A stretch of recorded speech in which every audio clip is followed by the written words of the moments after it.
নমস্কার, সুপ্রভাত বন্ধুরা, সবাই কেমন আছো? শিল্টু রিম্পাস লাইফস্টাইলে তোমাদের সবাইকে ওয়েলকাম। আর এখন বাজে ভোর 4টে।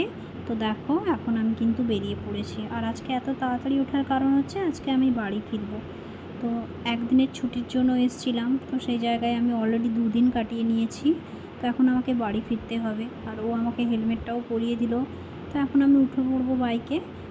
আর যেহেতু আমাকে বাড়ি যাওয়ার জন্য ধর্মতলা বাস স্ট্যান্ডে যেতে হবে। আর ধর্মতলাতে আমার প্রথম বাস আছে 5টা 50-এ। আর ওই বাসটা যেহেতু আমাকে ধরতেই হবে, কেননা আমি আজকে ডিউটিটাও জয়েন করব, ওভাবেই কথা করা আছে। তো তাই আমি কিন্তু এত সকাল সকাল উঠে পড়েছি ঘুম থেকে। আর ওই বাসটা ধরতে হলে আমাকে কিন্তু রুম থেকে বেরোতে হচ্ছে 5টার আগে। কারণ আমার রুম থেকে ধর্মতলা প্রায় 40 মিনিটের কাছাকাছি সময় লেগে যাবে। যদি কোনো সিগন্যালে পড়ে যাই তাহলে তো আরও বেশি সময় লাগবে। তো যাই হোক, ফিরতে কিন্তু একটুও মন চাইছে না, কিন্তু তাও ফিরতে হবে। আমি ভোরবেলা ঘুম থেকে ওঠার আগেই ওকে বলেছিলাম আজকে আমি যাব না, কিন্তু ও বলল দেখো তুমি তো অ্যাপ্লিকেশন ওভাবেই দিয়েছো, তো এভাবে তো আর ছুটি বাড়ানো যায় না। যাই হোক, এখন আমি পৌঁছে গেছি ধর্মতলায়। তো ও গেছে টিকিট কাটতে, আর আমি এখন ওর জন্য অপেক্ষা করছি।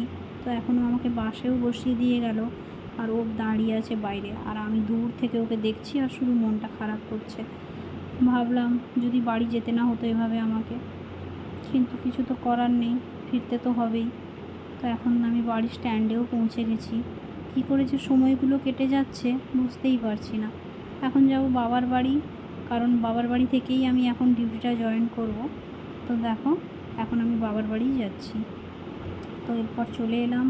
মাঝখানে বেশ কিছুটা সময় কিন্তু আমি ডিউটিতে কাটিয়ে দিলাম, যেটা তোমাদের সাথে শেয়ার করা হয়নি। তো যাই হোক, ব্লগটা এখানেই শেষ করছি। আজকের মতো টাটা।